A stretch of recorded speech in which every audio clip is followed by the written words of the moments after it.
Hey guys, Lytane here, and with the release of Yooka Laylee, I can't help but think about the original duo that started it all the way back on that charming little system called the Nintendo 64. There was a bird that lived in a backpack that rode around on a bear. Now that I say that out loud, it's really strange. So today, I'm going to be having a look at and seeing if Banjo Kazooie is worth it.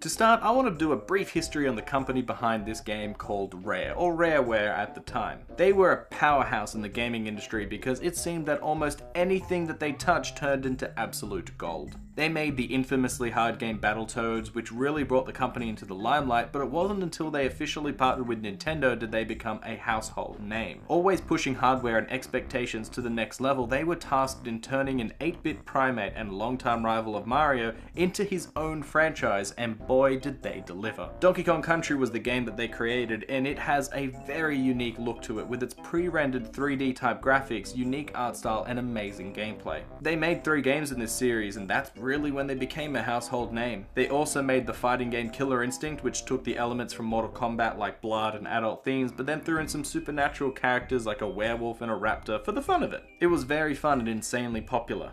Then, when the market shifted to 3D games with the release of the Nintendo 64, Rare was there with GoldenEye, which is considered by many to be one of the best first-person shooters, especially for the time that it came out. Being the first time they made a game in this genre, they actually revolutionized a lot of the aspects of it, including headshots and zooming and things like that. They didn't stop there though, they also decided to take a dip into the racing game genre with Diddy Kong Racing, which was so fun and very original with having 3 different types of vehicles, including a plane, a kart, and a hovercraft. I can't think of any other racing game before or since that has such a diverse playstyle. It was in that game that we got to see some of the ideas that were coming up in Rare's mind, like Conker and Banjo, which is pretty cool. So as you can see, Rare was pumping out great game after great game, and the incredible part was that they were in all different genres. Platforming, racing, shooting, fighting, each with its own charm, humor, and style. So they went on to create a collectathon style game, a game with lots of things to collect. How did they come up with that name? They wanted to use ideas from Mario 64, but with one major difference: progression in the main characters. This meant that they would learn new skills as the game went on, and with that idea, they brought us Banjo Kazooie. In this game, you play as both Banjo and Kazooie at the same time. Well, mostly Banjo, because Kazooie's always in the backpack. When Gruntilda, the evil witch, asks her cauldron who is the fairest of them all, it says her.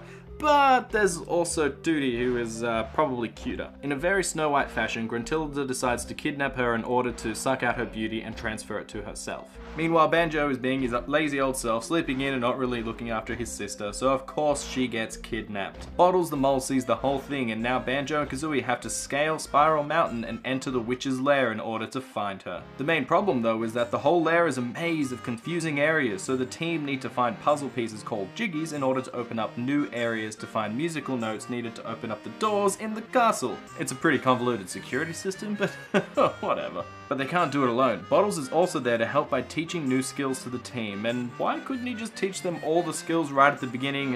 Who knows. Also, Mumbo Jumbo is there, a voodoo shaman with a cool skill of being able to transform our heroes into new shapes that should be useful.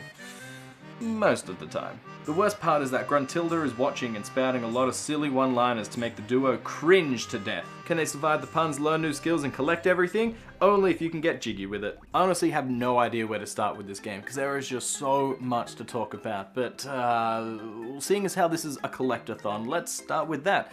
This game has so much stuff to collect from start to finish. It is incredible the amount of things that you will have to find before you finish this game. To start, the game is split up into a whole different number of levels that you access from a main hub, and the main hub acts as a level in and of itself. So you can go through the main hub, you will have to find enough notes to open up new areas, to solve problems in order to open up new levels for you to explore. Once in these levels, you will have to find so many things. Each level has its own set of jiggies, which are jigsaw pieces, which are the main collectible. Think like stars from Mario. In order to get these jiggies, you have to do so many different types of tasks. Some of the jiggies are just hanging out in the open that you just have to find and collect. Some jiggies are hidden behind a boss that you have to kill. Some of them require a mini game that has to be played, or something else that you have to do, like helping out a certain character. So every time you enter a level, you have to explore absolutely everywhere to find the ways that you can earn these jiggies, and some of them aren't very obvious. There's not much of a hint system in this game, so you'll just sort of be wandering around, wondering where should I go, what should I kill, what should I collect, until you get a clue or some kind of indication that that is something that you can do, or you just happen to stumble across one. So finding all 100 of them can be a bit of a challenge, especially when you don't use a guide, because there's just some obscure ones that you just have to really think outside the box to get to. Regardless of how you find the rest of the jiggies, each level will also have 5 Jinjos that you can find. And finding all of those Jinjos gets you a puzzle piece. These little buggers are hidden all throughout the level in all different places, and they make a little sound, sometimes Jinjo, which gives you a visual and audio clue as to where they could be, so then it's a little bit easier to find them. Some of these are hidden in areas that you can't quite get to without a specific skill, or going through enough of the level to unlock that area. They also can be quite challenging to find, as well as just about everything else in this game. If that wasn't enough, there is also 100 musical notes hidden in every level for you to collect. They're sort of like rings or coins, but they have a little bit more weight to them than the other games. They are used to open up different doors to access more levels in the game, so if you don't collect enough notes, then you can't open up the new levels, and you just have to keep going back to the old areas. But that's not all either. There's also honeycomb pieces which upgrade your maximum health, mumbo jumbo tokens that are used to trade in for the transformations throughout the game. Then there are eggs, feathers, and golden feathers for you to collect for your required abilities. There's just so much to see and collect. It's just mind-boggling how much stuff there is in this game. In order to help you find everything, you also learn a whole bunch of skills as the game progresses. You start off with a basic jump and attack, but as the game goes on, you soon learn so many useful and not so useful moves to help you through the levels and access new jiggies. Some of the moves include being able to shoot eggs from Kazooie's mouth to both hit enemies and switches, the ability to do a high jump if you're standing on the correct platform, the ability to fly, which is a little clunky to control at times, but it works well enough. With flying, you need to launch off a special platform as well to start it, and then it takes red feathers to keep you in the air, making the flying a little finite. I guess the developers did this so you just couldn't fly everywhere in the entire game. Those are some of the more useful abilities, but then there are a few that I don't think are too good, like the temporary invincibility called Wonder Guard. It uses gold feathers to activate, and it makes you able to run through certain damaging obstacles and avoid any other damage. But other than that, I never really used it. There's also the Beak Barrage, that is a charged attack against enemies. I never use it either because it's just slow and clunky. By far the best and probably most used ability is the Talon Trot, where you use Kazooie's legs to run around. This lets you walk up steep ledges, jump higher, and even run faster. It makes using Banjo feel really slow in comparison, and you just feel like you have to use Kazooie all the time. But the problem is that Kazooie can't attack. You are susceptible to all different types of enemies, so you always have to go back to being Banjo whenever you have to fight. With all of those abilities, how does this game handle, you might wonder? And it's pretty good, to be honest. Banjo is very responsive with all that he does. Every time you move the control stick, it feels like you're going in the right direction. Sometimes his quick turn can go a little bit wide and you might fall off an edge if you're standing absolutely really close to it, but other than that, he controls fairly well. The attacking can be a little clunky at times as well because it's a little bit hard to hit because he has such short range. I found that using the roll attack was my main source of attacking just because it has so many frames of hitting that you're more likely to hit what you're trying to hit, or Kazooie's jump and peck attack because it has a bit more range than just Banjo's fists. But seeing as how this is an early game in the 3D genre, it does suffer from those growing pains that 3D was definitely going through in this time. That being that the camera just is a struggle to use at times. Sometimes it gets caught in buildings or like the environment, sometimes it zooms up too close, sometimes it's too far away. It's really frustrating. When you're in the main parts of the level where it's big and open, the camera isn't too bad. It does flow around fairly easily, but it's when you get into these smaller, more confined spaces that the camera really starts to show its age. It's just always getting stuck and it isn't mobile, and it's just very frustrating because sometimes you just get hit by things that you can't see, or you just miss an attack because the camera got stuck whilst you were in the middle of it. It's pretty frustrating. The main complaints that I have with the controls though are with the flying and the swimming. Both of them are very similar to each other in how they handle. The flying is a little bit better because you don't run out of air whilst flying, so you have a smaller chance of dying, but it's still really awkward to use. Pointing your character in the right direction and hoping that they actually go in that direction is a little frustrating, but the worst part about the flying is that it's hard to land on a specific spot. So many times I have gone in for a landing and accidentally hit the edge of a platform and fallen down, or I've overshot it and then I have to try and fly all the way back around. And missing the edge and falling down makes it so you have to do the whole thing again. You have to go back to the pad and fly back over, and it costs you precious time and energy, and can even cost you a life if you do it in the wrong spot. So that's pretty frustrating. But the swimming is even worse. Using that control stick to sort of awkwardly point a slow and, you know, clunky moving Banjo because he's underwater is just so frustrating. Pressing the swim button after that and hoping that you're going in the right direction and that you don't overshoot whatever you were going for. Oh my god, I've died so many times underwater trying to collect an item because the item will be here and then I'll be like that and I'll have, oh yeah, I think I've got the right angle, press the button, oh, it goes over. Now I have to try and, wait, oh, no, missed it again. Okay, maybe I'll try it like this. Missed it again. So many times, and because you're underwater, you have a time limit, so to speak, of air. So I died quite often. It was this game and Mario 64 that really hammered into the fact that I hate underwater swimming adventures and games in 3D worlds because they are just so fucking shit. On a happier note, the characters in this game, along with the simple story, is where this game shines. You are constantly harassed by Gruntilda throughout the entire game as she watches your progress. She insults you and puts you down in a fun, rhyming way. It's really charming and it makes you want to defeat her all that much for it. Instead of having a bad guy that will do something evil at the start and then maybe show up once or twice along the way before the final fight, like say Bowser, she is there throughout the entire adventure, making sure that you hate her because she's just so annoying. In a good way though. Sometimes her ramblings aren't even really meant for you too, which adds to her character and humor. All of the characters have funny lines throughout the game, with Kazooie always being rude and sarcastic, Mumbo and Bottles being stupid. Even the other minor characters that you meet along the way have a few fun lines and moments. This makes the whole world feel so much more alive than other games, and it makes the whole experience a joy to go through. A complaint that a lot of people have with the voice acting, however, is that most of it's gone moop moop moop moop moop moop moop moop moop.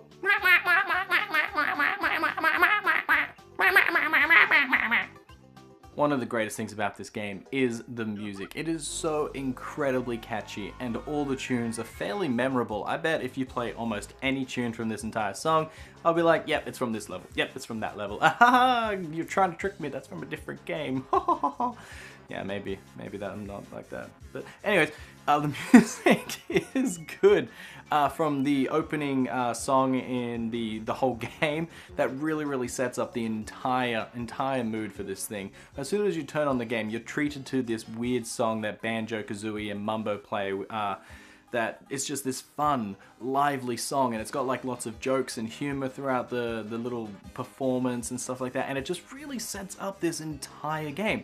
It's fun, it's goofy, it's a little silly, but you're gonna have a good time, and that's a really fun way to start off a game instead of just having, you know, a start screen and then, you know, jump into the game. I think this is really creative. Then each of the songs and all the levels and the hub world are equally fantastic, but the hub world is probably one of the more memorable songs of the entire game because you hear it so often. It starts off sort of sounding like Teddy Bear's Picnic, and you can easily hear the similarities between the two, but then it goes off and does its own thing. But it is so catchy and it's bouncy and it's fun and it changes throughout the entire song, and it's just, It's so much fun to listen to. It's probably the best song in the entire game. Grant Kirkhope did the music for this, and he's just did such a fantastic job. Honestly, you give 2 thumbs up for this soundtrack, buddy. Now, I've been praising this game quite a bit, but there is one super amazing giant flaw in this game, and that is towards the end when you have to go through this extremely annoying game show board game with Gruntilda. Through this board game, you have to answer questions from Gruntilda about the game that you just played, and as well as some of the things the characters have said before you get to move on to the next square. Rinse and repeat for almost forever. It's so long and incredibly dull. This slows the pace of the entire game down to an absolute crawl, where if you get an answer wrong, you either lose a bit of your life or are thrown into lava and you have to do the whole thing again. There is a little variety in the questions and into the squares themselves, but there isn't enough to warrant you going through this and getting excited. It's just so slow. Now, I like the idea of the game show, and some of the questions are pretty funny, but it goes on for far too long until you finally get to the fight with Gruntilda. This could have easily been fixed, and it's probably the worst part of the entire game. Then, the fight with Gruntilda is decent enough, challenging because it requires you to learn her patterns and use a few different abilities that you've learned throughout the game in order to defeat her. I have to say that besides the game show part, this game is pretty solid from start to finish, and it feels satisfying taking her down. And if you do manage to do absolutely everything in this game, you are rewarded with a few little things. First, if you find all the notes and jiggies, you get a permanent upgrade to your health, turning it red, effectively doubling your health, which is nice, but it's kind of useless because you get it so close to the end of the game. You can also get your eggs, red and gold feathers, refilled to the max, which isn't great, but it is there. You can also find Cheeto, which is a book that will give you some codes to double your max eggs and feathers, which is actually pretty useful. There is this cheat board in Treasure Trove Cove that you can enter these codes, as well as a plethora of cheats to either unlock new levels, refill your stuff, or even do silly things like big head mode. Putting these cheats in though is a chore because you have to ground pound every single letter individually, and if you make a mistake you won't know because you just won't activate the cheat, and so it's pretty frustrating putting these in, but they are all there. But the biggest thing about the end of the game is a little extra scene on a beach where Mumbo says you haven't found everything yet, and it gives you some hints to a few extra items left in the game. This is the infamous stop and swap section of Banjo Kazooie, where Rare originally had this idea that they were already going to make a sequel to this game, and they wanted to have an item or set of items that you could transfer over from one game to the other.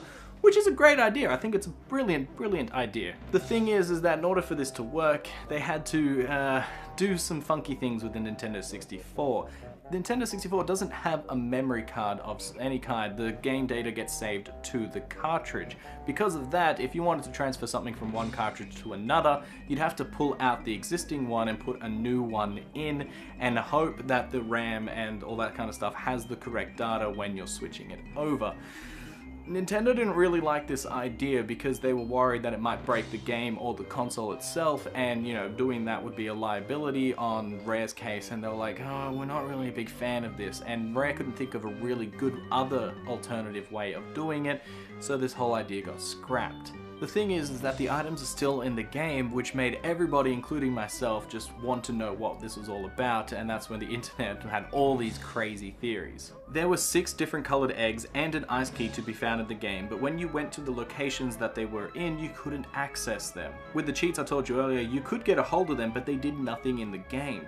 The worst one was the ice key. This was the main item that you could see from within the game itself, hidden behind a sheet of ice, just mocking you for not being able to collect it. I honestly tried many things to get at it, like all different abilities, trying to clip through the walls, or even trying to find another entrance. There was just no way I could get in though. There were a bunch of theories amongst my friends as well, and we tried everything but to no avail. It just wasn't meant to be. Then in Banjo Tooie, they continued this idea and hid the items as something that you could collect again and unlock the content that they had in mind. But I wasn't satisfied with this in the slightest. I wanted that goddamn key. It wasn't until this game got a HD re-release on the Xbox Live that Stop and Swap was finally fixed and implemented properly. You could finally access those eggs and get that damn key, swap it over to the next game and use them. It was insanely satisfying, if only for like 10 years too late. Speaking of the remaster, it's just that, a remaster. It's got slightly better frame rate, better textures, and the stop and swap is implemented, and a big adjustment to the camera were all the things that they really improved. Oh, and the notes that you collected in the levels stay collected. In the original, you had to get them all in one life or else you would have to try again, but in the remake, you could get them over multiple lives. Honestly, it's a good port of the game. in my opinion, and it's not too hard to see, that Banjo Kazooie is worth it.